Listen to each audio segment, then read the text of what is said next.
Aroma of freshly baked bread wafted through the warm air of Harrison's bakery, a quaint establishment tucked away in a quiet corner of Manhattan's Upper East Side. Alexander Morgan stood near the counter, his tailored Armani suit a stark contrast to the homey atmosphere of the small bakery.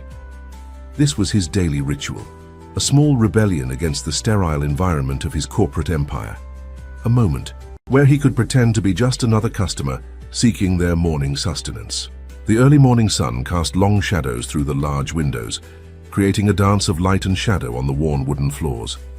For Alexander, this was the only time of day when he allowed himself to slow down, to breathe in the simple pleasure, to have fresh pastries and coffee, away from the constant demands of being one of New York's most successful financiers. He watched as Mrs. Harrison, the owner's wife, carefully arranged a new batch of croissants in the display case.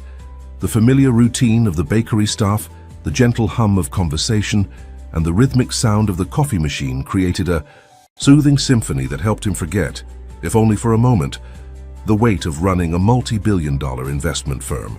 The bell above the door chimed, barely audible over the morning bustle. Alexander wouldn't have noticed it at all if not for the sudden shift in atmosphere. A small figure had entered the bakery, drawing curious glances from the other patrons. It was a young girl no more than 10 years old, her clothes worn and dirty, her dark hair tangled and unkempt. She clutched something tightly in her small hand, and her eyes darted nervously around the shop. Alexander found himself watching her, unable to look away. There was something about her presence that seemed out of place in this upscale neighborhood, yet she carried herself with a dignity that belied her apparent circumstances. She approached several customers, each time being met with awkward glances and hurried steps away. Finally, she made her way to where Alexander stood. He noticed her eyes were a striking shade of amber, filled with a mixture of determination and desperation. She looked up at him, and for a moment, neither spoke. Then, in a voice barely above, a whisper, she asked, "Sir, could I trade this necklace for some bread?" She held out her hand, revealing a silver necklace with an unusual pendant, a sun design etched into what appeared to be an old stone. The craftsmanship was unique, unlike anything Alexander had seen in the high-end jewelry stores he frequented. But it wasn't the necklace itself that caught his attention. It was the way the girl's hand trembled as she held it out, as if offering up a piece of her soul. "My baby brother," she continued, her voice stronger now. "He hasn't eaten since yesterday. He won't stop crying." Her eyes never left Alexander's face, studying his reaction with an intensity that made him uncomfortable. "This is all I have to trade." "Please, sir." Alexander felt something stir within him, a sensation he hadn't experienced in years. The girl's request was simple, yet it carried a weight that seemed to press against his chest. He found himself looking more closely at the necklace, and as he did, a memory stirred, faint and distant like a half-remembered dream. The sun design on the pendant seemed familiar, triggering something in the recesses of his mind. He had seen this symbol before, many years ago, in a small town far from the gleaming towers of Manhattan. The realization made him catch his breath, and for a moment, the busy bakery faded away, replaced by shadows of his past. Mrs. Harrison had stopped arranging her pastries and was watching the interaction with concern, her hands frozen mid-task. The other customers continued their morning routines, but Alexander could feel their sideways glances, their quiet judgments, of this unusual scene, playing out in their pristine morning sanctuary. "What's your name?" he found himself asking, his voice softer than usual. The question surprised him as much as it seemed to surprise the girl. In his world of swift business decisions and calculated risks, personal questions were rarely part of the equation. The girl hesitated, studying Alexander's face as if trying to determine whether he could be trusted. "Sophia," she finally answered, her fingers tightening around the necklace. "Sophia Martinez." The name echoed in Alexander's mind, stirring more. Half-buried memories. Martinez. He knew that name from somewhere, but the connection danced just beyond his grasp. The sun pendant caught the morning light, sending a brief flash across the bakery wall, and Alexander felt a sudden urge to understand more about this child who had wandered into his carefully ordered world. "And your brother?" he asked, watching as Sophia's expression softened at the mention of her sibling. Lucas, she replied, a gentle smile breaking through her serious demeanor. He's only 2. She paused, choosing her words carefully. We don't have anyone else now, just each other. The weight of unspoken history hung heavy in her words. Alexander turned to Mrs. Harrison, who had been watching their interaction with increasing interest. Please give Ms. Martinez here whatever bread she needs. He paused, then added, and some of those chocolate croissants as well. The woman nodded, already moving to gather the items. Sophia's eyes widened, and she thrust the necklace toward him with renewed urgency. Here, take it. It's all I have to pay you with. The desperation in her voice made Alexander's chest tighten uncomfortably. He gently pushed her hand back. Keep it. The necklace. It means something to you, doesn't it? The question seemed to surprise her, and for a moment her carefully maintained composure cracked. It was my mother's, she whispered, her fingers tracing the sun design. She said it was a symbol of our family's strength, that as long as we had it, we would never lose hope. Sophia's voice caught slightly, and she quickly looked down at her worn shoes. As Mrs. Harrison began filling a large paper bag with various breads and pastries, Alexander found himself studying Sophia more carefully. There was something eerily familiar about her features, the set of her jaw, the determined look in her eyes. It reminded him of someone he had known long ago in a different life, before Wall Street and billion-dollar deals had become his world. Where is your brother? Now? He asked, trying to keep his voice casual while his mind raced with possibilities. Sophia's guard went up immediately. He's safe, she said firmly, her chin lifting slightly in defiance. I take care of him. Mrs. Harrison finished packing the bag, adding extra pastries when she thought no one was looking. She handed it to Sophia, who accepted it with trembling hands, as if she couldn't quite believe her good fortune. Thank you, sir, Sophia said, clutching the bag to her chest. I won't forget this. She turned to leave, but Alexander found himself reaching out, stopping just short of touching her shoulder.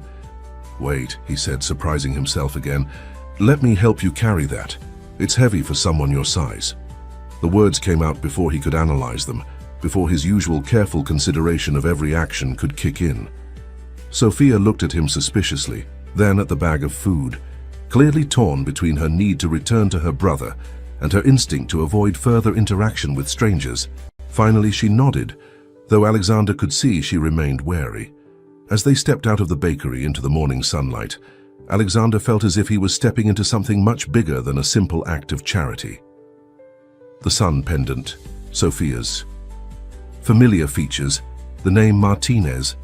Pieces of a puzzle he hadn't known existed were starting to form in his mind, creating a picture that both intrigued and unsettled him. The morning crowds parted around them as they walked, the unlikely pair drawing curious glances from passing business people and dog walkers. Sophia led the way with determined steps, navigating the streets with the confidence of someone who had learned to survive in a world that wasn't designed to protect them. Sophia led Alexander through a maze of side streets, away from the polished facades of the Upper East Side. With each turn, the buildings grew less pristine, the streets less maintained. Alexander found himself in a part of the city he'd never seen, despite having lived in New York for over 2 decades. Here the morning sun cast different shadows, harder ones across crumbling brick walls and rusted fire escapes. It's not much further, Sophia said, her voice barely audible above the distant rumble of traffic. She clutched the bag of bread, tighter, as if afraid it might disappear. Alexander noticed how she occasionally glanced back at him, checking if he was still following, ready to run if necessary. They turned into a narrow alley where Sophia stopped beside a partially hidden doorway. She hesitated, clearly conflicted about letting this stranger see where she and her brother had found shelter. Alexander remained a few steps back, understanding her reluctance. You don't have to show me, he said softly. I can leave the food. Here if you prefer. Sophia studied him for a long moment, her amber eyes seeming to look straight through his expensive suit to something deeper. Finally, she made a decision. No, come. Lucas should meet the person who helped us. He needs to learn about kindness. The words struck Alexander like a physical blow. When was the last time someone had described him as kind? In his world of hostile takeovers and merger negotiations, kindness was often seen as weakness. Yet here was this child, seeing something in him that he'd almost forgotten existed. She led him through the doorway into what had once been a small workshop. Sunlight filtered through dirty windows, illuminating dust motes that danced in the air. In the corner, on a makeshift bed of blankets, sat a small boy with the same striking amber eyes as his sister. "Lucas," Sophia called softly, "look what I brought." The toddler's face lit up at the sight of his sister, but he quickly buried his face in the blankets when he noticed Alexander. As Sophia began unpacking the bread, Alexander took in their living conditions. The space was clean despite its deteriorating state, and he could see Sophia's attempts to create a home. A small collection of books salvaged from somewhere, a toy car carefully positioned near Lucas's blankets, a crude drawing taped to the wall showing 3 figures holding hands under a bright sun. "You've been here long?" Alexander asked, trying to keep his voice neutral. Sophia arranged the food carefully on a piece of cardboard that served as their table. "A few weeks. It's better than our last place. Quieter." She broke off a piece of bread and handed it to Lucas, who accepted it eagerly. Alexander watched as the little boy ate, his hunger evident in every bite. Something about Lucas's features tugged at his memory even more strongly than Sophia's had. The shape of his nose, the set of his jaw. They reminded him of someone, but the connection remained frustratingly out of reach. "That drawing," Alexander said, gesturing to the paper on the wall. "Did you make it?" Sophia nodded, a flash of pride crossing her face. "It's our family. Me, Lucas, and—" She trailed off, her expression clouding over. "It doesn't matter now." But it did matter. Alexander could feel it in the way Sophia's voice caught, in the way her hand automatically went to the sun pendant around her neck. Every instinct honed through years of reading people in business negotiations told him there was more to this story, something crucial hidden beneath the surface. "Sophia," he began carefully, "that necklace, with the sun design, I've seen one like it before, many years ago in a small town called Nueva Esperanza." The effect of his words was immediate. Sophia's head snapped up, her eyes wide with surprise and something else. Recognition, fear. She took an instinctive step closer to Lucas, who continued eating, oblivious to the sudden tension in the room. "How do you know that name?" she whispered, her voice trembling slightly. "Nobody here knows about Nueva Esperanza." Alexander's heart began to race. The pieces were there, just starting to come together, but the picture they were forming seemed impossible. He thought back to that small town on the border, to a summer 20 years ago that he'd tried so hard to forget, to a girl with amber eyes who'd given him a pendant just like Sophia's. Before Alexander could pursue the connection further, Lucas began coughing, drawing Sophia's immediate attention. She rushed to her brother's side, helping him take small sips from a water bottle she produced from their meager belongings. The moment of revelation passed, replaced by the immediate concerns of caring for a toddler. Alexander watched as Sophia tended to her brother with practiced ease, noting how she seemed to anticipate his needs before he could express them. She was more than just a sister. She had become a mother figure to Lucas, forced to grow up far too quickly. "You need proper shelter," Alexander said, the words coming out more abruptly than he'd intended. "This isn't safe for either of you." Sophia's back stiffened, but she didn't turn around. "We're fine," she replied, her voice carrying an edge of defensiveness. "I take care of us, I always have." "I don't doubt that," Alexander said softly. "But you shouldn't have to. You're just a child yourself." He reached into his pocket for his business card, then hesitated. Would she even trust him enough to accept help? Sophia finally turned to face him, her expression a mixture of pride and exhaustion. "Why do you care? You don't know us. You've done enough already with the bread." Alexander looked at the sun pendant again, gathering his thoughts. 20 years ago in Nueva Esperanza, I knew someone. Her name was Isabella Martinez. He watched Sophia carefully as he spoke the name. The girl's face paled, and her hand flew to the pendant. You knew my mother." The words came out, barely above a whisper. "Isabella," Alexander said, the name feeling strange on his tongue after so many years. "She was unlike anyone I'd ever met. She believed in helping others, in the power of kindness. She gave me a pendant like yours, said it would remind me that there was more to life than money and success." Sophia sank down onto the blankets beside Lucas, who had fallen asleep after his meal. "She never told me. She never mentioned knowing anyone from New York. I was different then," Alexander admitted. "I was just starting out in finance, spending a summer learning about cross-border investments. Isabella worked as a translator. For our firm, she showed me a world beyond spreadsheets and profit margins." The morning light had shifted, casting longer shadows across the workshop floor.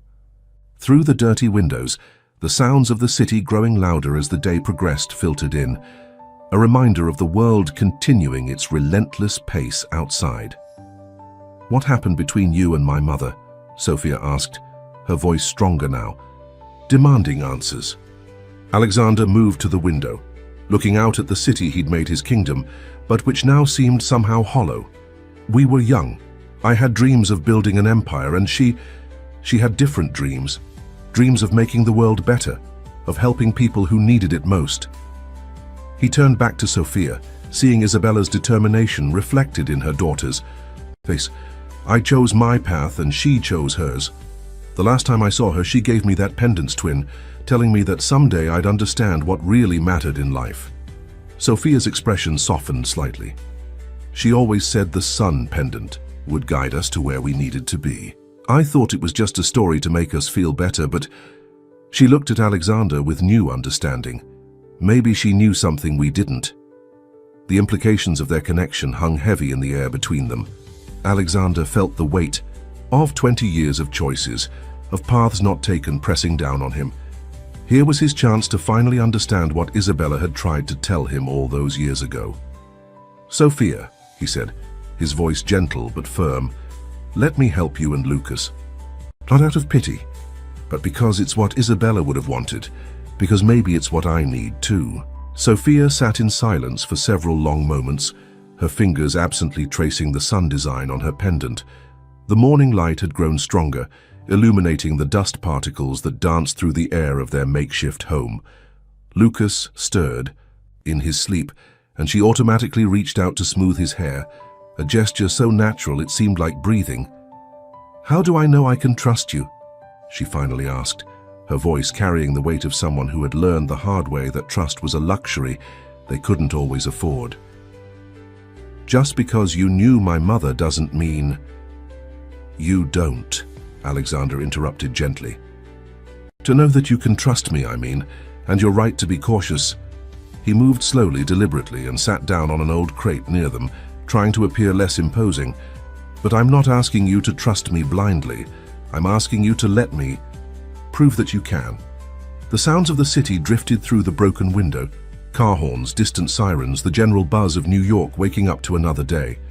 Sophia looked around their sparse living space, her eyes lingering on Lucas's sleeping form, then on the few possessions they had managed to keep with them. "We've had help offered before," she said quietly, her voice barely audible above the city noise. "People who said they wanted to help, but..." She stopped, swallowing hard. "They always wanted something in return, or they made promises they didn't keep." Alexander felt something twist inside his chest. How many times had these children been disappointed? How many broken promises had they endured? In his world of high finance, a person's word was supposedly their bond, yet here was a child who had learned that adults' promises could be as insubstantial as morning mist. "I have a proposal," he said, choosing his words carefully. "There's a hotel not far from here, the Carlisle. Let me get you and Lucas a room there, just for a few days. You'll have proper beds, hot water, room service. You can rest, think things through, no strings attached."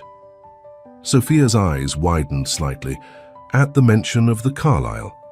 She'd probably walked past it before, seen the gleaming brass doors and uniformed doormen, never imagining she could step inside such a place.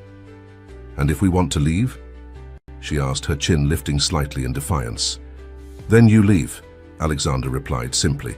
"I'll make sure you have enough money for food and whatever else you need. But I hope you'll give me a chance to show you that there are still people worth trusting." Lucas chose that moment to wake up, his small face scrunching up before his eyes opened. He looked around blearily before focusing on his sister, reaching for her with complete trust. Sophia gathered him into her arms, and Alexander watched as the tough, suspicious girl transformed into a gentle, nurturing presence. "What do you think, pequeño?" she whispered to Lucas, switching unconsciously to Spanish. "Should we trust this man who knew Mama?" Lucas looked at Alexander with curious eyes, showing none of his earlier shyness. Perhaps it was the food in his belly, or maybe it was the way Alexander had kept his distance, letting them maintain their space. Whatever the reason, the toddler gave a small smile. "He looks nice," Lucas said in English, his voice carrying the sweet innocence of childhood.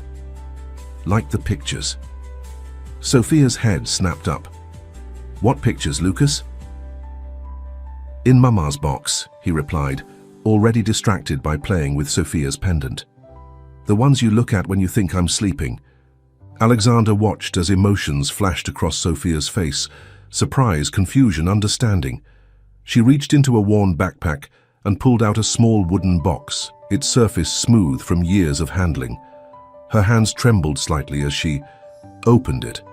Inside, beneath a few precious photographs and documents, lay a familiar silver pendant, identical to the one around Sophia's neck, but tarnished with age. And beneath it, a photograph that made Alexander's breath catch in his throat. A much younger version of himself standing beside Isabella Martinez, both of them smiling beneath the bright sun of Nueva Esperanza. Alexander stared at the photograph, memories flooding back with an intensity that made his hands shake. He remembered that day clearly. The way the sun had beat down on the dusty streets of Nueva Esperanza, how Isabella had laughed when he'd complained about the heat in his business suit, how she'd convinced him to roll up his sleeves and loosen his tie for the picture. "I never knew she kept this," he said softly, his voice thick with emotion. "She always said photographs captured more than just images. They captured moments of truth." Sophia handled the photograph carefully, as if it might crumble in her hands. "I found this box after..." She paused, gathering herself. "When we had to leave our home, I didn't understand why she kept these things, but now..." Lucas crawled into his sister's lap, reaching for the photograph with curious fingers. Sophia gently moved it away, but not before the toddler got a good look. "That's the man," he exclaimed, pointing at Alexander's younger self, but his hair was darker. A ghost of a smile crossed Sophia's face. "People change, Lucas. They get older." She looked up at Alexander, really studying him now, some more than others. Alexander ran a hand through his silver-streaked hair, remembering how it had once been as dark as Sophia's. 20 years is a long time," he said. "Long enough to build an empire, to forget what matters most. Your mother tried to tell me that once." Sophia carefully returned the photograph to the box, but kept the tarnished pendant in her hand. She used to hold this sometimes when she thought we were asleep. She would look at it and cry." She held it out to Alexander. I think she meant for you to have it back someday." Alexander shook his head, gently closing Sophia's fingers. "Over the pendant. Keep it, both of them. They're part of your story now." He stood up, brushing dust from his expensive suit. "But let me help write the next chapter, please." The morning had fully bloomed outside their window, the sun now high enough to cast warm squares of light across the workshop floor. In the distance, church bells began to ring, their sound carrying clearly through the cool air. Sophia looked at Lucas, who had returned to playing with her pendant, then at the box of precious memories in her lap, and finally at Alexander. He could see the internal struggle playing out across her face, the weight of responsibility, the fear of trust, the desperate hope for something better. "The hotel," she said finally, her voice steady despite the emotion in her eyes. "We'll go to the hotel for a few days, but I need you to promise me something." "Anything," Alexander replied, meaning it more than he'd meant any business deal or contract in his life. "Promise me you won't disappear again, not like in the photograph. Lucas, he's too young to understand another loss." The words hung in the air between them, heavy with implication. Alexander knelt down to be at eye level with Sophia, maintaining a respectful distance but wanting her to see the truth in his face. "I made that mistake once, choosing the wrong path. I won't make it again." Sophia nodded slowly, then began gathering their few belongings. Lucas helped in his own way, carefully folding his favorite blanket with clumsy toddler hands. Alexander watched them, seeing both the children they were and the shadows of what they had been forced to become. As Sophia shouldered their worn backpack and picked up the wooden box, Alexander noticed something fall from between its aged boards. Another photograph, this one more recent. He picked it up before Sophia could reach it and felt his heart stop for a moment.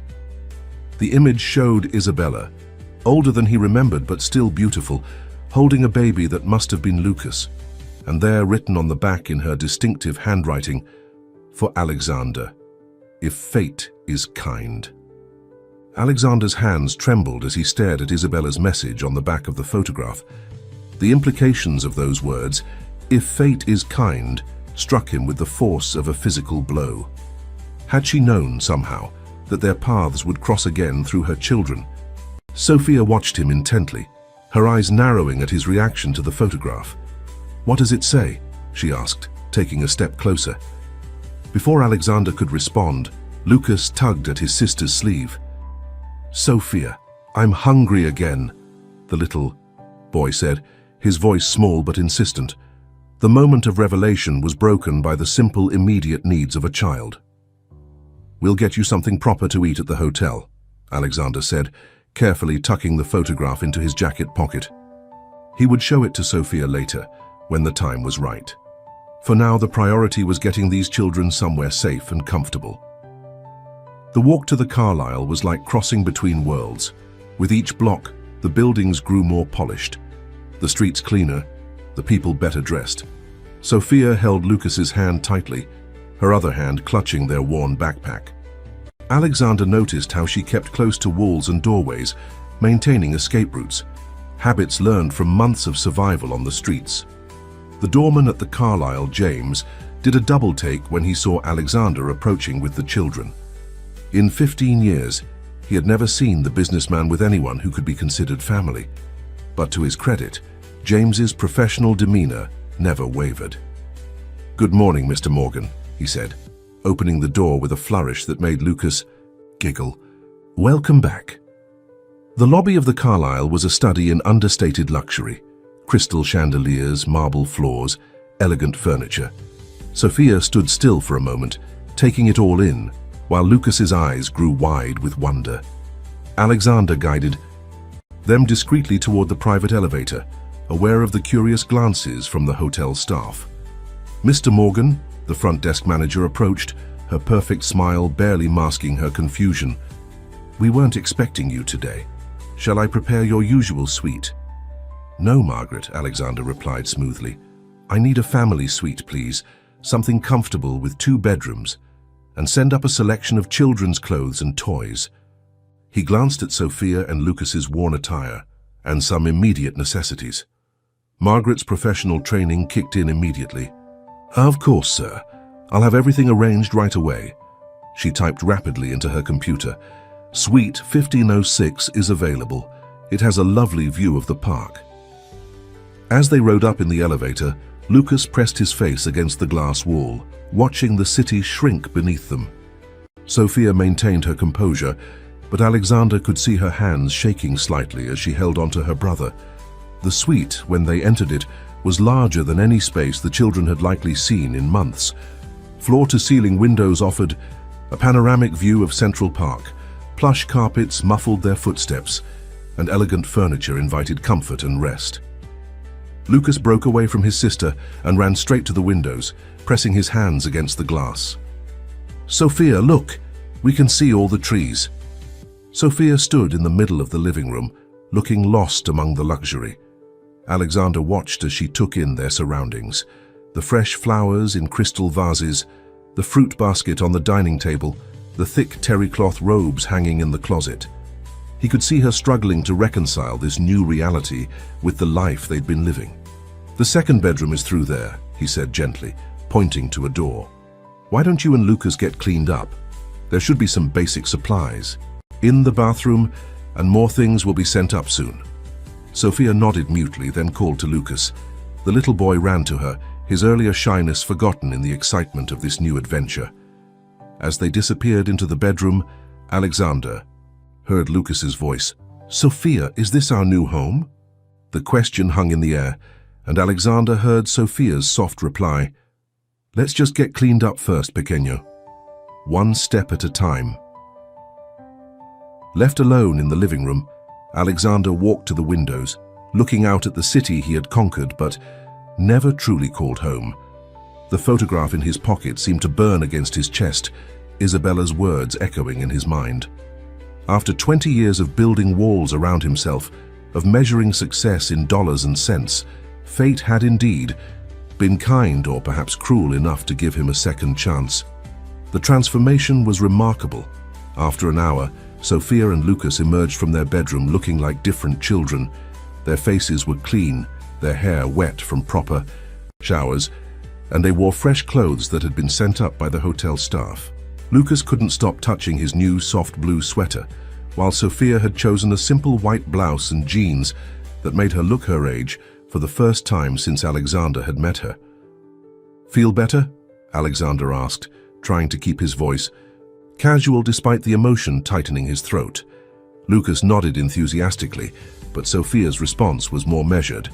"Yes, thank you," she said, still maintaining a careful distance. "But what happens now?"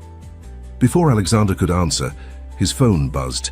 It was a message from his office, the board meeting he was supposed to attend in 30 minutes.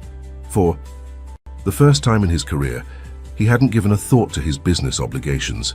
"First we eat," he said, setting his phone aside without responding to the message. "Then we talk. Really talk." He ordered a feast from room service: pancakes, eggs, fresh fruit, pastries, hot chocolate for the children, and coffee for himself. When the food arrived, Lucas's eyes grew wide at the sight of so many options.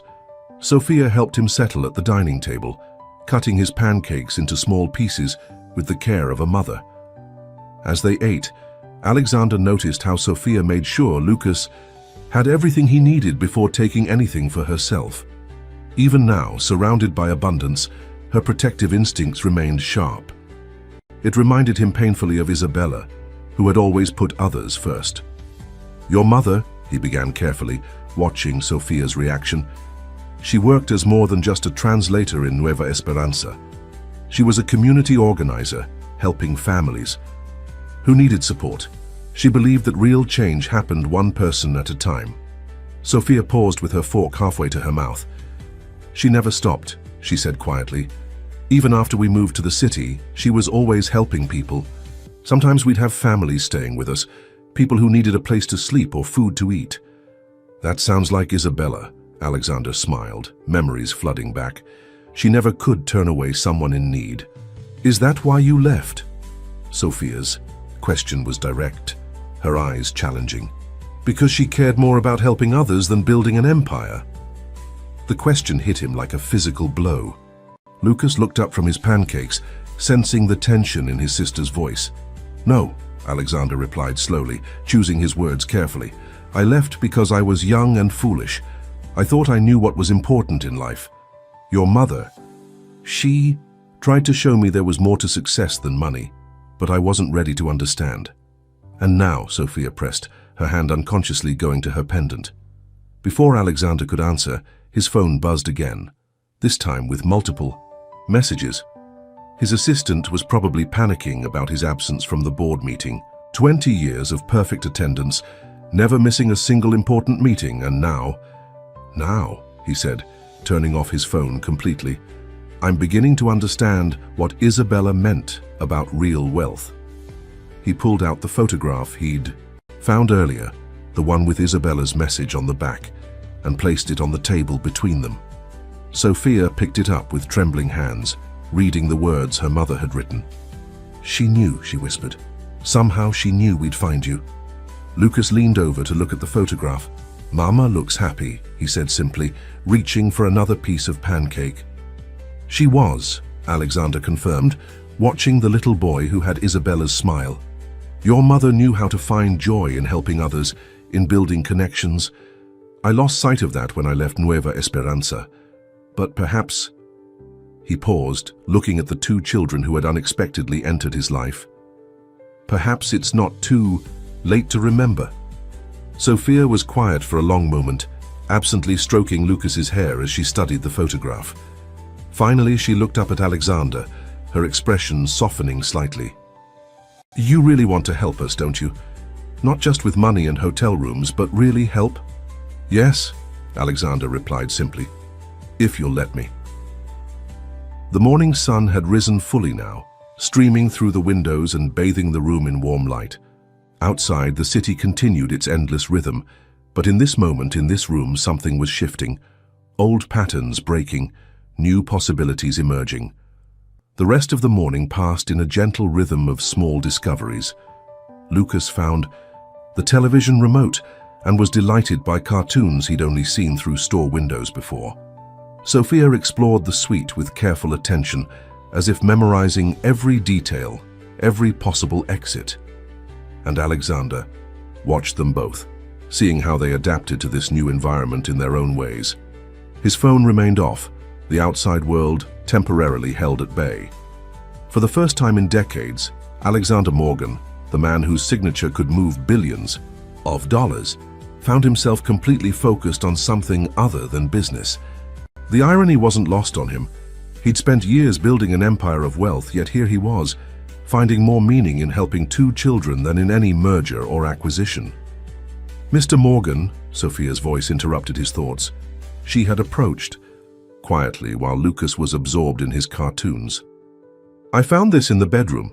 She held out a newspaper that had been part of the morning's delivery to the suite. The business section featured his photo alongside an article about his company's latest technological venture. "Alexander," he corrected gently. "Please call me Alexander." He took the paper, looking at his own image. Stern, powerful, successful by every conventional measure. Not my best photo. "The article says you're worth billions," Sophia said, her voice careful, measured, "that you're one of the most powerful men in New York." She paused, studying his face. "Why didn't you tell us?" Alexander set the paper aside. "Would it have made a difference? Would it have made you trust me more or less?" Sophia considered this, unconsciously touching her pendant again, a gesture Alexander was beginning to recognize as her way of grounding herself when uncertain. "Less," she admitted finally. "Rich people, they usually want something. They don't help without expecting something in return." "Your mother taught me that true wealth isn't about money," Alexander said, moving to sit in one of the comfortable armchairs. He gestured for Sophia to take the one opposite him. "Though it took me 20 years and meeting you and Lucas to really understand what she meant." Sophia sat down, her posture still alert, but less rigid than before. "Tell me about her," she said, softly. "About when you knew her." She never talked much about her past. Alexander leaned back, memories washing over him. "I was fresh out of business school, eager to prove myself. The firm I worked for sent me to Nueva Esperanza to oversee some investments. I thought I knew everything, about business, about life. Then I met Isabella." He smiled at the memory. "She was assigned as my translator, but she taught me more than just language. She showed me how the local community worked together, how people with almost nothing would share what little they had. I thought I was there to teach them about modern business practices, but she was teaching me about humanity." "Did you love her?" Sophia's question was direct, her eyes intense. Alexander felt his breath catch. How to explain those complex emotions? "From so long ago?" "I thought I did," he said finally, "but I loved an idea of her, the beautiful, passionate woman who challenged everything I thought I knew. I wasn't mature enough to love the real Isabella, the woman who put others first, who saw wealth in community rather than currency." Lucas had wandered over during this conversation, drawn perhaps by the serious tone of their voices. He climbed into Sophia's lap, and she automatically adjusted to hold him, never breaking her gaze from Alexander. "The last time I saw her," Alexander continued, "she gave me that pendant, identical to yours. She said it would remind me that true. Wealth comes from what we give, not what we take.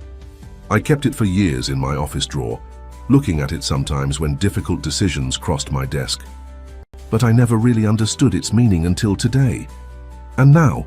Sophia asked, echoing her question from breakfast, but this time with less challenge and more curiosity. "Now," Alexander said, looking at the two children who had upended his carefully ordered world, "I think I'm finally ready to learn what your mother tried to teach me all those years ago." The moment was interrupted by a knock at the door. Alexander rose to answer it, finding a hotel staff member with several shopping bags. "The clothes and supplies you requested, Mr. Morgan," the young man said quietly. As Alexander brought the bags in, Lucas's eyes lit up at the sight of new toys peeking out of one of them. Sophia, however, remained in her chair, watching Alexander with an expression that mixed hope and wariness in equal measure. "I know this doesn't fix everything," Alexander said, setting the bags down. "And I know you have no reason to trust that I'll stick around. But I'd like to try to help, not just with things like this," he gestured to the bags, "but with building a real future for you and Lucas. The kind of future Isabella would have wanted for you."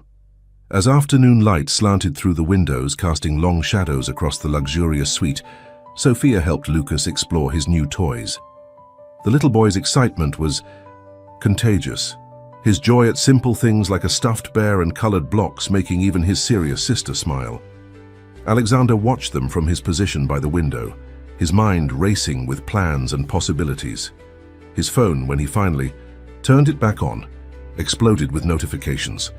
Missed calls, urgent messages, emails marked with red exclamation points. The world he'd built over 20 years was demanding his attention. But for the first time, it didn't seem like the most important thing in his life. "Is everything okay?" Sophia asked, noticing his frown as he scrolled through his messages. "Just work," he replied, putting the phone away again. "Nothing that can't wait." Sophia's expression grew serious. "You don't have to stay. We'll be fine here for now." She was trying to sound confident, but Alexander could hear the slight tremor in her voice, the fear of being abandoned again. "Actually," he said, moving to sit on the couch near them, "there are some things we need to discuss about the future." He watched as Sophia tensed slightly, automatically pulling Lucas closer to her side. "Not bad things," he added quickly, "but important ones." Lucas looked up from his blocks, sensing the shift in atmosphere. "Are we going to stay here forever?" he asked, his innocent question cutting straight to the heart of the matter. Alexander leaned forward, making sure to meet both children's eyes. "This hotel is temporary," he said gently, "but if you're willing, I'd like to offer you something more permanent." He reached into his jacket pocket and pulled out a small leather folder. Inside were papers he'd had his assistant prepare and courier over while the children were getting cleaned up earlier. "This is preliminary," he explained, "but it's a start. Legal guardianship papers. It would give me the right to take care of you both, to make sure you have everything you need, a home, education, security." Sophia took the papers with trembling hands, her eyes scanning the legal language. "You want to be our guardian, legally?" "Yes," Alexander replied simply. "It's just a first step, but it would protect you both, give you stability. You wouldn't have to worry about where your next meal is coming from or where you'll sleep at night." Lucas had abandoned his blocks and was now looking between his sister and Alexander with curious eyes. "Like a papa?" he asked innocently. The question hung in the air, heavy with implication. Alexander felt his throat tighten with emotion. "That would be up to you," he said carefully. "Both of you. I know I can't replace anyone, and I wouldn't try to, but I'd like to help, to be there for you both." Sophia was still staring at the papers, her expression unreadable. "Why?" she asked finally, looking up at him. "Why would you want to take on this responsibility? We're not your problem." "No, you're not a problem," Alexander agreed. "You're Isabella's children." And maybe this is what she knew would happen when she wrote that message on the photograph. Maybe this is my chance to finally understand what she tried to teach me about family, about what really matters in life. He stood and walked to the window, looking out at the city he'd spent so long conquering. I've built an empire of steel and glass, made more money than I could spend in 10 lifetimes. But sitting here today, watching you two, I felt more alive than I have in 20 years. What if we're not what you expect? Sophia's voice was small, vulnerable, in a way he hadn't heard before. What if it's too hard? Alexander turned back to face them. Life isn't about what's easy, Sophia. Your mother taught me that, though I didn't listen well enough at the time. It's about what's right, what's meaningful. Lucas had moved to stand beside his sister, his small hand finding hers. The sun pendant around Sophia's neck caught the afternoon light, sending a bright reflection across the room, a small sign perhaps of hope and possibility. You don't have to decide right now, Alexander said gently. Take time to think about it. We can stay here at the hotel for a few days, get to know each other better, see if this could work. Sophia nodded slowly, her free hand touching the pendant as she often did when deep in thought. Mama always said that sometimes life brings us exactly what we need, even if it's not what we expected, she said quietly, almost to herself. The following days fell into an unexpected rhythm at the Carlisle. Alexander had moved into an adjoining suite, close enough to be available if needed, but giving the children their own space. Each morning they shared breakfast together, Lucas's excitement over the variety of foods never diminishing. Sophia gradually began to relax, though her protective instincts remained sharp. But on the fourth morning, as Alexander arrived for breakfast, he found Sophia sitting alone at the dining table, her face tight with worry. Lucas has a fever, she said before he could ask. He was warm all night and now he won't eat. Her hands were clasped tightly around her pendant, knuckles white with tension. Alexander moved immediately to the bedroom, where Lucas lay, curled up in the massive bed, his small face flushed. The little boy opened his eyes as Alexander approached, managing a weak smile. I don't feel good, Lucas whispered, his voice raspy. I'll call my personal physician, Alexander said already, reaching for his phone. Sophia appeared in the doorway, hovering uncertainly. We don't have insurance, she said quietly, or papers, the hospitals. Don't worry about that, Alexander interrupted gently. Dr. Sarah Chen has been my doctor for years. She's discreet, and she makes house calls. She'll be here within the hour. As they waited for the doctor, Alexander watched Sophia tend to her brother with practiced care, adjusting his pillows, coaxing him to sip water, singing soft Spanish lullabies that reminded Alexander painfully of Isabella. He realized that this was probably the first time since their mother's passing that Sophia could share the burden of caring for a sick child. Dr. Chen arrived promptly, her professional demeanor softening as she examined Lucas. It's just a bad cold, she assured them after the examination. With proper rest and medication, he should be fine in a few days. She wrote out prescriptions, which Alexander immediately sent his assistant to fill. Later that evening, after Lucas had taken his medicine and fallen into a peaceful sleep, Alexander found Sophia standing by the window, her reflection in the glass showing tears she was trying to hide. He's going to be fine, Alexander said softly, maintaining a respectful distance. I know, Sophia replied, wiping her eyes quickly. It's just, when he gets sick, it reminds me of before, of being alone, of not being able to help him properly. She turned to face Alexander. Do you know what it's like to watch someone you love suffer and not be able to do anything about it? The question hit Alexander like a physical blow. Yes, he said quietly. I do. He moved to stand beside her at the window, both of them looking out at the city lights. When I left Nueva Esperanza, left your mother, I told myself it was the right thing to do, that I couldn't give her what she wanted, that our worlds were too different. But the truth is, I was afraid. Sophia turned to look at him. Afraid of what? Of caring too much, of being responsible for someone else's happiness, of failing. He smiled sadly. I thought building my business empire would protect me from ever feeling vulnerable again. Instead, it just left me empty. And now, Sophia's voice was barely above a whisper. Now I'm terrified, Alexander admitted. Terrified of failing you and Lucas, of not being what you need. But I'm more afraid of walking away again, of making the same mistake I made with your mother. Sophia was quiet for a long moment, watching the city lights flicker in the distance. When Lucas first got sick after Mama, I was so scared. We were staying in a shelter and he had such a high fever. One of the other mothers there helped us, showed me how to bring the fever down with cool cloths. She didn't have to help, but she did. Like your mother would have done, Alexander said softly. Sophia nodded. She always said that kindness creates ripples, that one act of helping someone can change everything. She turned to face Alexander fully. Is that what you're trying to do? Create ripples? I'm trying to do what's right, he replied. What I should have done 20 years ago, recognize that real wealth isn't in bank accounts or business deals, but in the connections we make, the lives we touch. From the bedroom came the sound of Lucas coughing. Sophia immediately moved toward the sound but paused in the doorway. Thank you, she said quietly, for being here, for helping. Then she disappeared into the bedroom, leaving Alexander alone with his thoughts and the glittering city beyond the window. The next morning brought unexpected visitors. Alexander was reviewing some urgent business documents in his suite when his assistant called to inform him that someone was asking for him in the lobby. A Mr. and Mrs. Torres from Nueva Esperanza, claiming to be relatives of Sophia and Lucas. Alexander's heart raced as he made his way down to the lobby.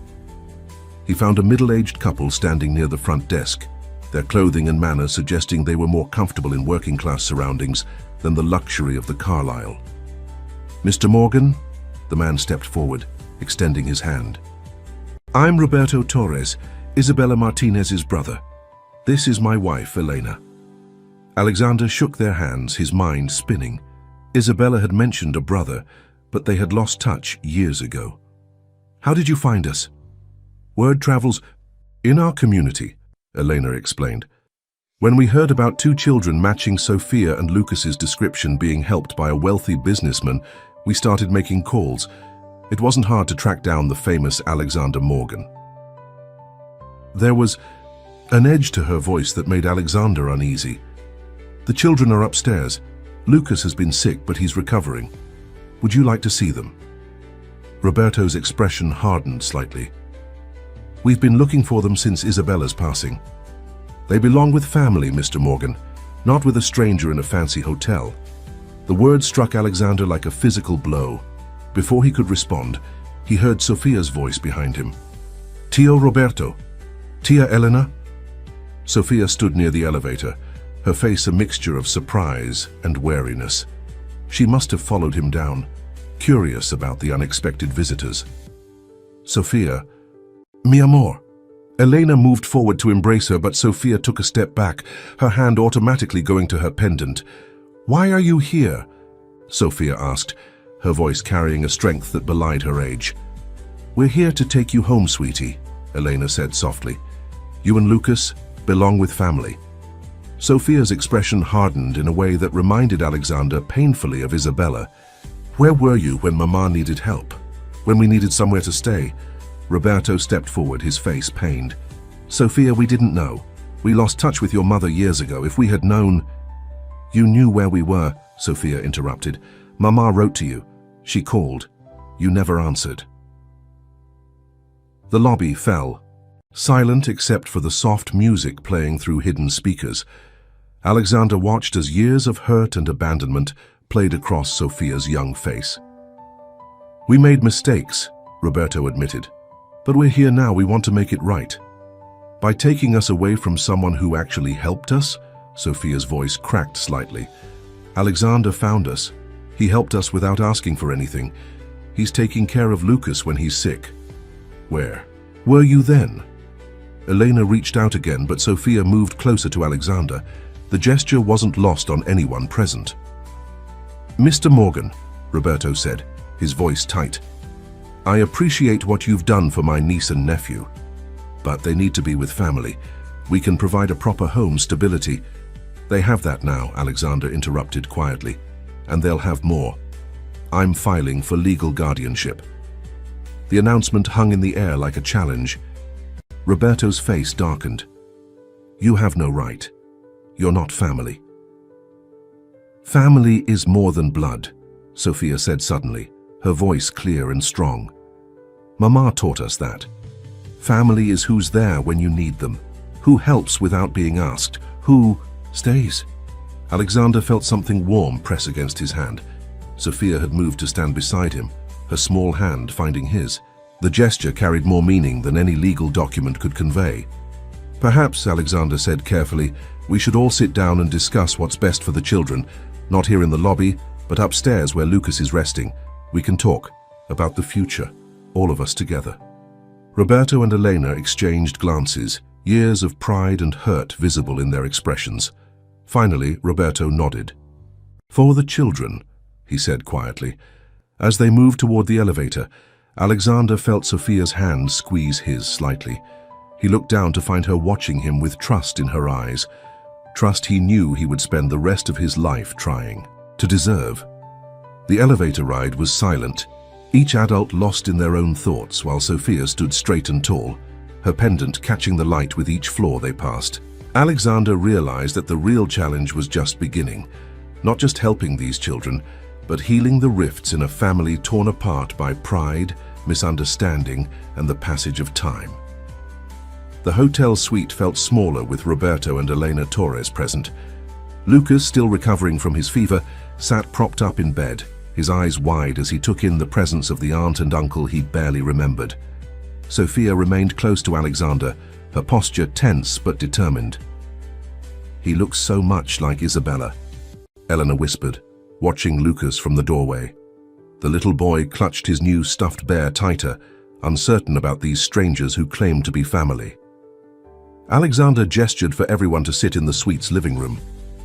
I think we all want what's best for Sophia and Lucas, he began diplomatically. Perhaps we can start there. Roberto leaned forward in his chair. What's best is for them to be with family, in a proper home, with people who understand their culture, their background. We have a home, Sophia interjected. Alexander is giving us one. A hotel suite isn't a home, mi amor, Elena said gently. No, Alexander agreed, surprising everyone. It's not. That's why I've already started looking at houses near the best schools in the city. Something with a yard for Lucas to play in, rooms the children can make their own. He pulled out his tablet, showing them photographs of properties his real estate agent had sent over. Roberto's expression softened slightly. You're serious about this? About taking responsibility for them? More serious than I've ever been about anything in my life, Alexander replied. He looked at Sophia, then back at the Torres.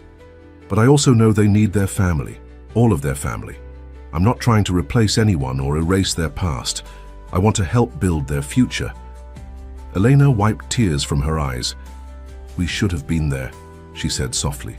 When Isabella needed us, pride and old arguments kept us apart. She reached out, but her voice broke. Sophia's rigid posture softened slightly. Mama used to say that the sun pendant represents hope, she said, touching her necklace. That even on the darkest days, light finds a way through. She always was the wisest of us, Roberto admitted. He looked at Alexander with new understanding. You knew her, didn't you? Before? Alexander nodded. 20 years ago in Nueva Esperanza, she taught me lessons I took too long to learn. About what really matters in life, about the true meaning of wealth and family. Lucas's voice came from the bedroom doorway where he had been quietly listening.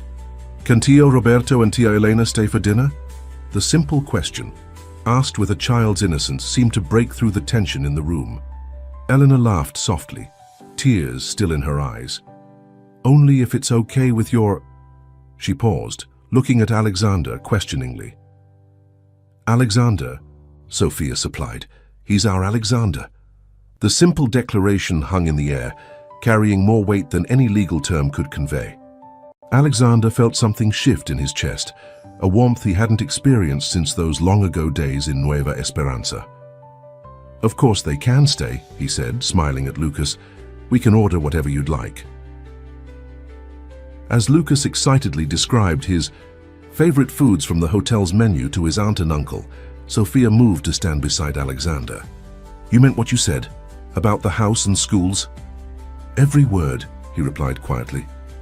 "But Sophia, your aunt and uncle are right about one thing. You need your family, your heritage. I don't want to take you away from that.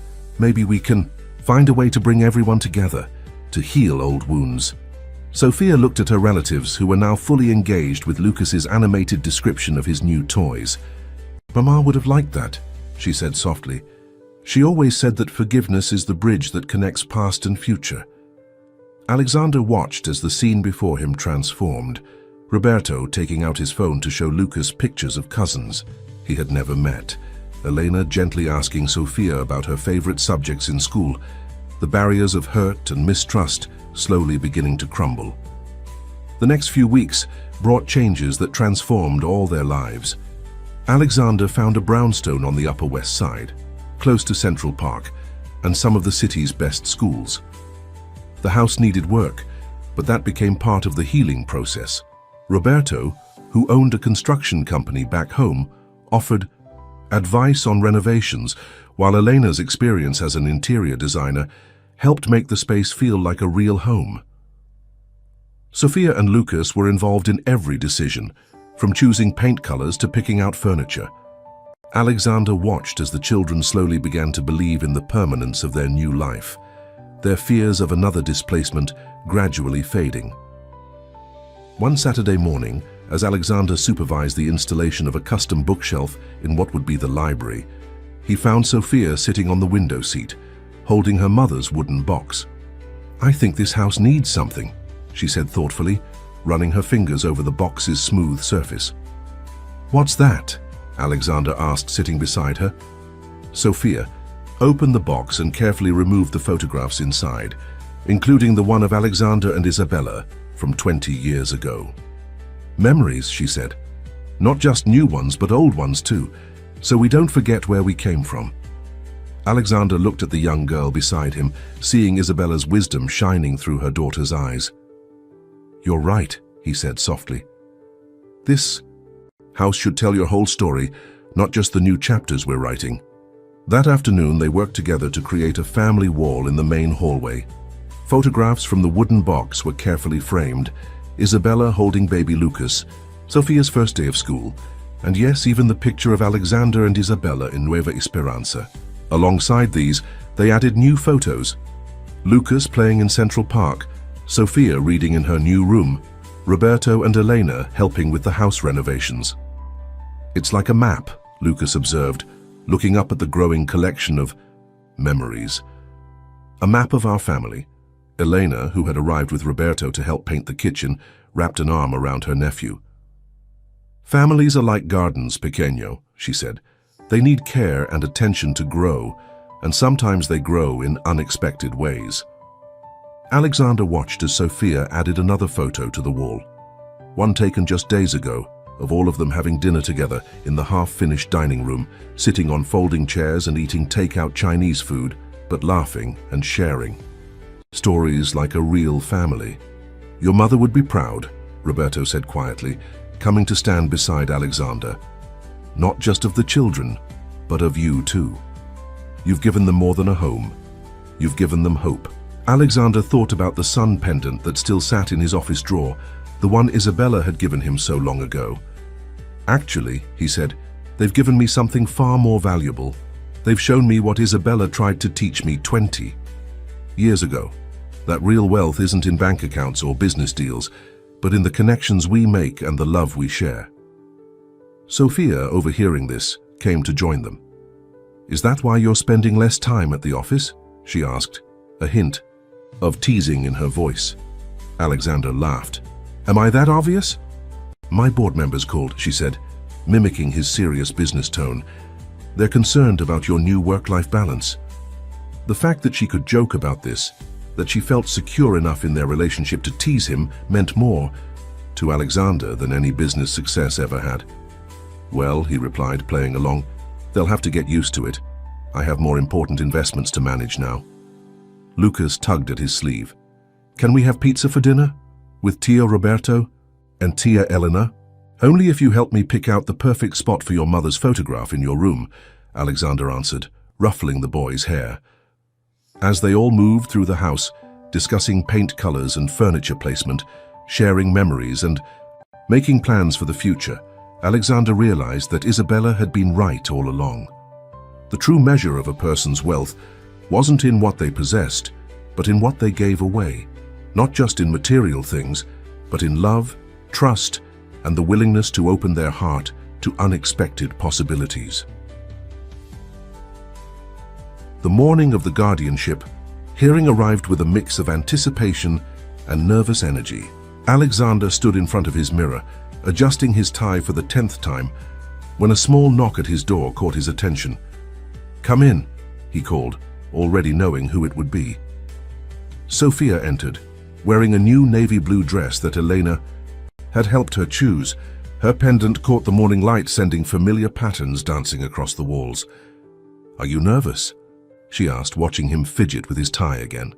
Alexander smiled, dropping his hands from the perfectly straight tie. "Terrified," he admitted. "You?" "A little," she said, moving to sit on the edge of his bed. "But not about the hearing. I'm nervous about what comes after, about doing normal things like going to school and making friends, about being regular kids." The confession caught Alexander off guard. In all their preparations for the legal proceedings, he hadn't considered that the prospect of normality might be as daunting for the children as their previous struggles had been. "There's nothing regular about you and Lucas," he said, sitting beside her. "You're extraordinary, and you don't have to change who you are or forget what you've been through. Those experiences are part of who you are." Sophia nodded, her hand automatically going to her pendant. "Mama used to say that our past is like the rising sun. It shapes our day but doesn't control it." "She was very wise," Alexander said softly.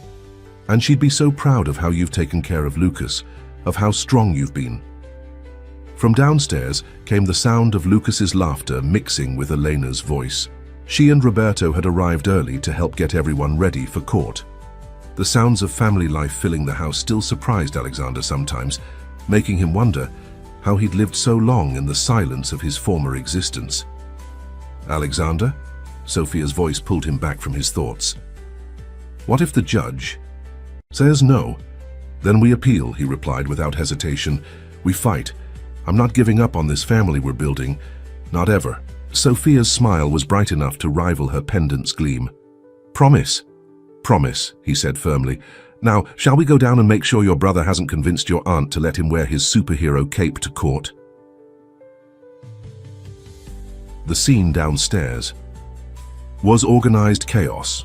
Lucas, thankfully not in a cape but in a smart little suit that matched Alexander's, was showing Roberto his latest art project.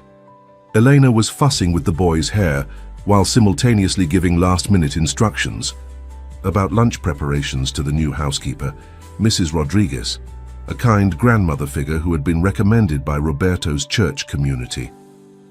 "Ah, there you are," Eleanor exclaimed when she saw them. "Sophia, mi amor, come let me fix your hair. I brought Mama's special hairpin, the one with the silver flowers, I thought you might like to wear it today." Sophia's eyes widened at the sight of the delicate pin. "I remember this," she whispered. "Mama wore it on special days." As Elena carefully arranged Sophia's hair, Roberto pulled Alexander aside. "Whatever happens today," he said quietly, "Elena and I want you to know that we see what you've done for these children, how you've opened your heart and your home. Your family now, whether the judge makes it official or not." Alexander felt his throat tighten with emotion. From adversaries to family in just a few short weeks, Isabella would have loved the poetry of it. Mrs. Rodriguez appeared with a tray of traditional Mexican hot chocolate, a morning ritual she had introduced that the children adored. "For strength and sweetness," she said with a warm smile, passing out the cups. As they all stood in the kitchen, sipping their chocolate and trying to calm pre-court nerves, Alexander looked around at this unlikely family they had created. "Sophia, wearing her grandmother's hairpin and her mother's pendant. Lucas, his suit already slightly rumpled, but his smile bright as ever. Roberto and Elena, who had moved past old hurts to embrace new possibilities. Mrs. Rodriguez, adding her own brand of maternal warmth to the household. The family court building was imposing, its marble halls echoing with footsteps and whispered conversations. Alexander's lawyer, Sarah Bennett, met them at the entrance, her warm smile helping to ease some of the tension. "Everything's in order," she assured them quietly. "The home study reports are excellent, the financial security is unquestionable, and most importantly, we have strong character testimonials from the children's aunt and uncle supporting your guardianship." They were shown into a smaller courtroom, more intimate than Alexander had expected. Judge Maria Sandoval, a woman with kind eyes and silver-streaked hair, reviewed their paperwork carefully while they waited. Lucas sat between Sophia and Alexander, holding both their hands. He had been unusually quiet all morning, as if sensing the importance of the day. Elena and Roberto sat directly behind them, a solid presence of family support. "Mr. Morgan," Judge Sandoval finally spoke, looking up from the papers, "your petition for guardianship is quite thorough, but I'd like to hear from the children themselves." She smiled gently at Sophia and Lucas. "Would you be comfortable talking with me in my chambers?" Sophia squeezed Lucas's hand reassuringly as they followed the judge. Alexander watched them go, his heart pounding. Everything hinged on what the children would say, on whether they truly wanted this new life they were building. The minutes stretched endlessly. Alexander found himself reaching into his pocket, where he now carried Isabella's old pendant, the twin to Sophia's, as a reminder of the promises he was making, not just to the children, but to their mother's memory as well. Elena reached forward and squeezed his shoulder. "They love you," she whispered. "Anyone can see that." When the children returned, Lucas was smiling and Sophia's eyes were bright with unshed tears, but she was smiling too.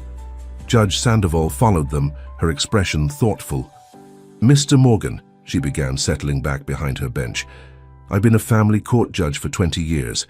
I've seen all kinds of families come through my courtroom. What strikes me about this case is not the material security you can provide, though that's certainly important, but the emotional home you've already created." She smiled at Roberto and Elena. "The fact that you've worked to include the children's extended family, to honor their heritage and their mother's memory, speaks volumes, and the children." She looked at Sophia and Lucas with warm appreciation. "They've shown remarkable wisdom in choosing to trust you." Alexander held his breath as Judge Sandoval picked up her pen. "Sophia and Lucas Martinez Morgan," she said, writing as she spoke, "has a nice ring to it, don't you think?" The weight of those hyphenated words filled the courtroom. Lucas broke into a huge grin while Sophia's tears finally spilled over. "The petition for guardianship is granted," Judge Sandoval announced officially. "Congratulations to all of you on building this beautiful family." The next few moments were a blur of hugs and tears and laughter. Lucas threw himself into Alexander's arms, while Sophia hugged Elena and Roberto. Court staff smiled indulgently at the display of emotion, used to seeing happy endings in this room. As they gathered their things to leave, Sophia approached Judge Sandoval's bench. "Thank you," she said softly, touching her pendant, "for seeing what we already knew in our hearts." The judge smiled. "Sometimes," she replied, "the heart makes the wisest decisions of." So, outside the courthouse, standing in the bright New York sunshine, Alexander found himself surrounded by his family, no longer just on paper, but in all the ways that truly mattered. Sophia and Lucas, his children now in the eyes of the law. Roberto and Elena, the bridge to their past and part of their future. Even Mrs. Rodriguez had come to meet them, bringing traditional Mexican pastries to celebrate. "Group photo," Elena called out, waving to a passing court photographer she had befriended earlier. They gathered together on the courthouse steps. Alexander with an arm around each child, Roberto and Elena flanking them, all smiling broadly. As the photographer counted down, Sophia looked up at Alexander. "Now we're officially family," she said. "No, mi amor," he replied softly, using the endearment he'd heard Elena use so often. "We were already family." This just makes it easier for everyone else to see what we've known all along. 1 year had passed since the courthouse steps. The brownstone had transformed from a renovation project into a true home, filled with the warmth of family life and the echoes of shared memories. The family wall in the hallway had grown, new photographs joining the old ones, telling the continuing story of their lives together. On a crisp autumn morning, Alexander sat in his home office, preparing for a meeting that felt more important than any business deal he'd ever negotiated. Sophia and Lucas were at school, Sophia excelling in her classes at the prestigious academy they'd chosen together, Lucas charming his way through first grade with his endless enthusiasm. He opened his desk drawer and removed both sun pendants, Sophia's mother's original one that he'd kept all these years, and the one Sophia still wore daily. Today he would give his pendant to Lucas, completing a circle that had begun 20 years ago in Nueva Esperanza. "Everything ready?" Elena's voice came from the doorway. She and Roberto had flown in from Texas specifically for this weekend's celebration. Alexander smiled, holding up the pendants. Almost. Do you think they'll understand what this means?" "Sophia will," Elena said softly, entering the office. "She's so much like Isabella. She sees the deeper meaning in things. And Lucas, he'll understand in his own way, in his own time." The sound of the front door opening and children's voices floating up the stairs announced the end of the school day. Alexander quickly tucked the pendants into his jacket pocket. "Papa!" Lucas's voice rang through the house. They had started using the term naturally a few months ago, and it still made Alexander's heart skip a beat every time he heard it. "We learned about family trees today." Alexander and Elena emerged from the office to find Lucas bouncing with excitement in the hallway, his backpack still on while Sophia was carefully hanging up her coat. "Really?" Alexander asked, helping Lucas with his backpack. "And what did you learn?" "That families are like trees with lots of branches," Lucas explained enthusiastically. "But Sophia said our family is special because we grew new branches." Sophia rolled her eyes affectionately at her brother's explanation, but Alexander could see the thoughtfulness behind her expression. "Is that what you think?" he asked her gently. She touched her pendant, a gesture that had become more of a grounding habit than a nervous one. "I think our family is like the sun," she said carefully. "It spreads light in all directions, touching people who might have stayed in shadow otherwise." Eleanor wiped a tear from her eye, mumbling something about needing to check on dinner. Alexander felt his own eyes growing moist. "Speaking of the sun," he said, trying to keep his voice steady, "I have something for both of you, something that's been waiting for the right moment." He led them into the living room, where Roberto had joined them, having arrived from checking on the catering arrangements for tomorrow's celebration. The children sat on the couch, Lucas still buzzing with school day energy, Sophia watching Alexander with curious eyes. 20 years ago, Alexander began, sitting across from them, "your mother gave me something precious." He removed the old pendant from his pocket. "She said it would remind me of what really matters in life. I didn't understand then, but I do now." He held out the pendant, its aged silver catching the afternoon light. "Lucas, this belonged to your mother, and before that to your grandmother. Tomorrow we're celebrating 1 year as a legal family, but we've been a real family since that day in the bakery. I think it's time for you to have this." Lucas's eyes grew wide as Alexander placed the pendant in his small hands. "It matches Sophia's." "Yes, it does," Alexander smiled, "because they're two parts of the same whole, just like our family." The next day, the brownstone was filled with the joyful chaos of celebration. Friends and family had gathered to commemorate the official 1-year anniversary of their family's legal formation. Mrs. Rodriguez had outdone herself with a feast that blended traditional Mexican dishes with New York favorites. The house was filled with laughter, music, and the warm embrace of community. Sophia and Lucas, both wearing their sun pendants, moved through the crowd with confidence, no longer the uncertain children from the bakery. Lucas charmed everyone with his stories, while Sophia helped coordinate the younger cousins who had flown in with various aunts and uncles from Texas. Alexander stood back, watching it all with a full heart. His business associates who had attended were seeing a side of him they'd never known existed, the devoted father, the man who had found wealth beyond measure in the love of his children and the embrace of an extended family. As the evening wound down, Sophia found him in a quiet corner of the garden where he had stepped out for a moment of reflection. "Thinking about Mama?" she asked, joining him on the garden bench. Alexander smiled. She knew him so well now. "Yes," he admitted, wondering what she would think of all this. "She knows," Sophia said with quiet confidence. "She planned it all along." She pulled something from her pocket, the photograph they had found that day in the hotel, the one with Isabella's message about fate being kind. "When did you get so wise?" Alexander asked, wrapping an arm around her shoulders. "I had good teachers," she replied, leaning into his embrace. "You, Mama, Tia, Elena, even Lucas in his own way." From inside came the sound of Lucas's delighted laughter, followed by Roberto's deep chuckle. The garden lights cast a warm glow over the flowers they had planted together, each bloom chosen to remind them of Nueva Esperanza. "You know," Sophia said thoughtfully, "in school we learned about how light travels, how it can take years for the light from some stars to reach us." She touched her pendant. "I think love is like that sometimes. Mama's love traveled through time, through these pendants, through memories and choices, to bring us all together." Alexander felt tears prick his eyes. "When did my little girl become a philosopher?" Sophia laughed.